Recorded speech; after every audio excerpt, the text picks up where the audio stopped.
Bonjour tout le monde, c'est l'heure des Kimbap. Oui, c'est Kimbap time. Je dois vous dire que pour ce podcast, j'avais pas vraiment d'idée.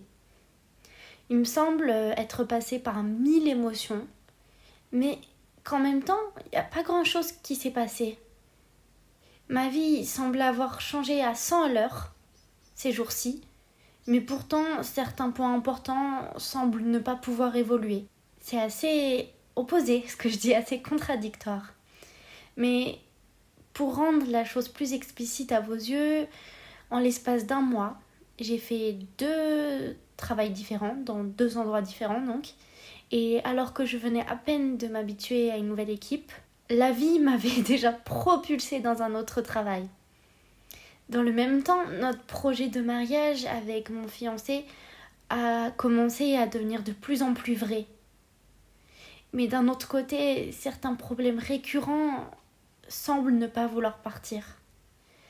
Est-ce que vous aussi, il y a des choses dans votre vie qui semblent ne pas vouloir s'améliorer? Ou du genre arriver en boucle? À chaque fois que vous êtes heureux, cette chose arrive. Ou il se passe quelque chose de ce type-là.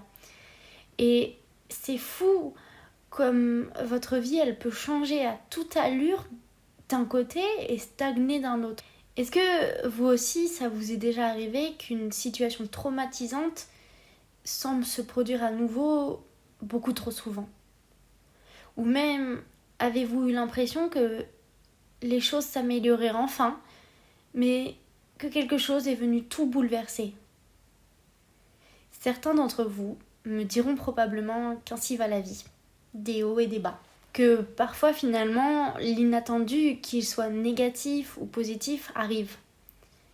Et finalement, c'est peut-être ce qui rend ces moments de bonheur encore plus précieux. Voyez leur côté éphémère qui leur donne plus de valeur. Comme je vous le disais, en ce moment, en vrai, encore plus que d'habitude, je sais plus sur quel pied danser.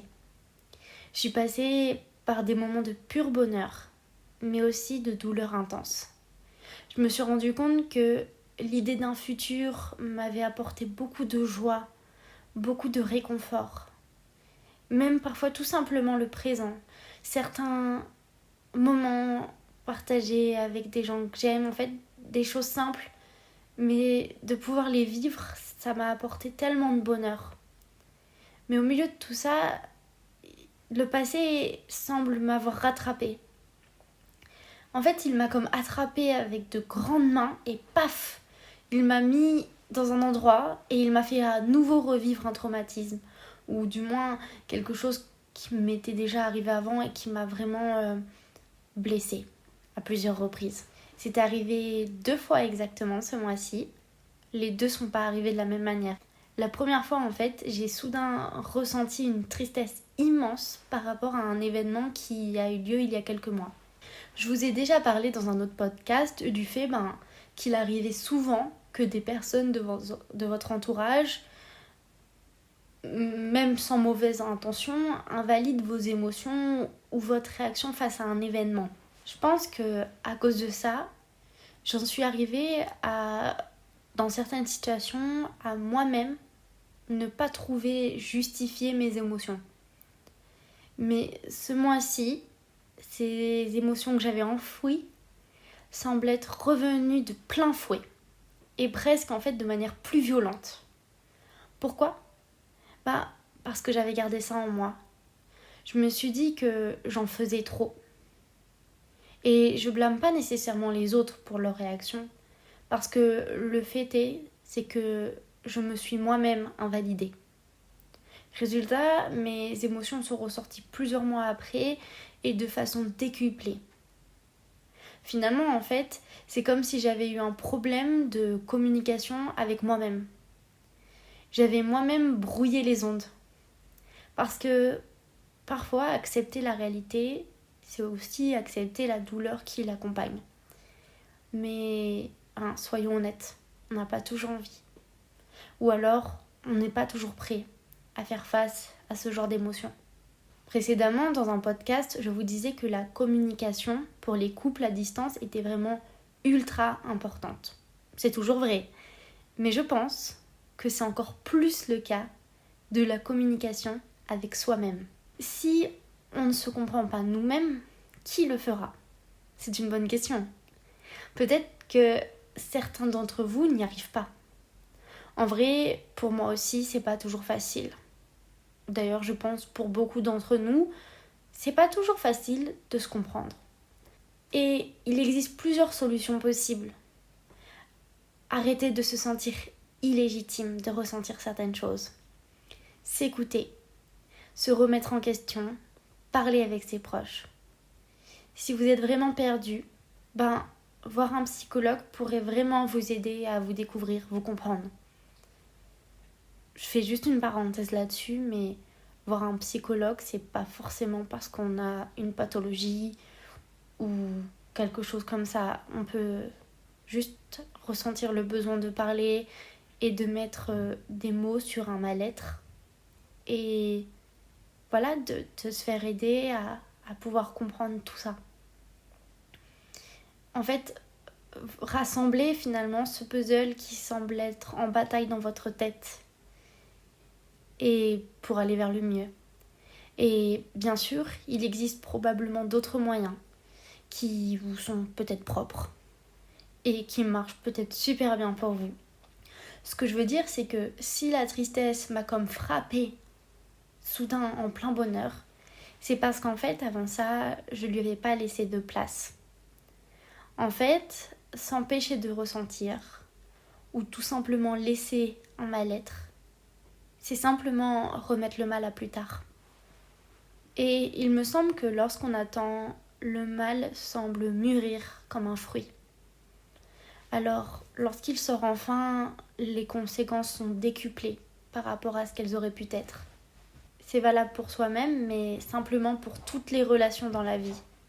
En fait, s'empêcher de ressentir ou tout simplement laisser un mal-être, c'est simplement remettre le mal à plus tard. Et il me semble que lorsqu'on attend, le mal semble mûrir comme un fruit. Alors, lorsqu'il sort enfin, les conséquences sont décuplées par rapport à ce qu'elles auraient pu être. C'est valable pour soi, même en fait, mais simplement pour toutes les relations dans la vie. Que ce soit en couple, en amitié, en famille, et que sais-je encore. J'ai comme la sensation d'avoir finalement enfoui, vous savez, ces émotions comme dans une petite boîte fragile. Mais avec le temps, elles sont devenues si fortes que la boîte a explosé. Mais voilà. Parfois, on peut pas l'éviter parce que on contrôle pas les autres, ni même la vie en général. Je veux dire que là, pour ma part, j'avais enfoui mes émotions. Mais d'autres fois, des choses négatives qui arrivent, vous n'avez aucune incidence sur celle-là. Alors, c'est ainsi que lorsqu'en fait, il m'a semblé toucher du doigt un semblant de bonheur, quelque chose d'autre est venu m'en éloigner. C'est ainsi que tout est devenu trouble d'un côté, beaucoup de bonheur, et d'un autre, beaucoup de tristesse. Mon avenir, en fait, qui m'avait semblé devenir ensoleillé, a comme été assombri par des nuages. Je me plains pas. Je sais que la vie est comme ça. Je pense que n'importe qui le sait. Dans la vie, il y a des hauts, il y a des bas. Et des choses qui peuvent frapper d'un seul coup. Mais ces émotions, elles ont tellement été intenses et de manière totalement opposée ces jours-ci que aujourd'hui je me sens confuse. Parce que ces belles choses desquelles je m'approchais ont été assombries. A contrario, je me sens presque apaisée d'avoir laissé sortir ce mal de cette petite boîte si fragile. Je me dis que j'ai au moins réussi à communiquer un peu avec moi-même. Mais vous l'avez compris, alors que j'acceptais enfin ces émotions, que mon esprit finalement s'apaisait, et un événement, comme je vous l'ai dit, sur lequel j'avais aucun pouvoir, parce que c'était pas de la communication avec moi-même. J'avais pas enfoui des émotions. je pouvais rien y faire. Je pouvais pas le contrôler, ni faire comme s'il n'avait pas eu lieu. Vous voyez, c'est comme quand un décès arrive, quelqu'un tombe malade. C'est des choses qui rendent triste dans la vie, mais finalement que vous pouvez pas contrôler. Et même des choses moins graves que la maladie ou la mort, il y a beaucoup de choses qui peuvent assombrir un petit peu votre bonheur. Mais dans ces moments-là, ce qui est vraiment bien en fait, c'est de pouvoir se reposer un peu sur quelqu'un de proche. Pour ma part, c'est mon fiancé. Il m'a apaisé le plus possible et en fait, il m'a permis de prendre du recul sur les choses. J'ai réussi à prendre sur moi tout en acceptant mes émotions. Parce que même si vous n'êtes pas responsable de ce qui vous rend triste, même si vous n'avez pas refoulé des émotions, il reste toujours important de s'exprimer, d'exprimer ce qu'on a besoin d'exprimer. Et c'est ainsi qu'en fait, je me suis retrouvée complètement paumée. Parce que j'étais perdue, parce que tout a changé dans ma tête, mais pas forcément dans ma vie. Perdue parce que ce qui semblait être un point de bonheur dans ma vie semble être devenu un point noir.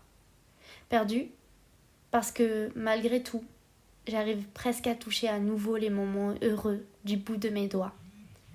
Peut-être que vous aussi, vous vous sentez perdu. Peut-être même que ce podcast vous a perdu. Alors, je veux dire, avec vous-même, vos émotions, ou même dans la vie en général. Ce que vous ressentez maintenant, ne l'enfermez pas dans une petite boîte qui finira par craquer. Laissez-le vivre. Ne le couvez pas, il risquerait de devenir trop gros. Écoutez-vous vous-même.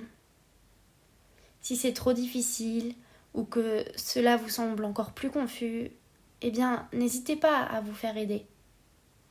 En fait, simplement vous faire aider à mettre les choses à plat.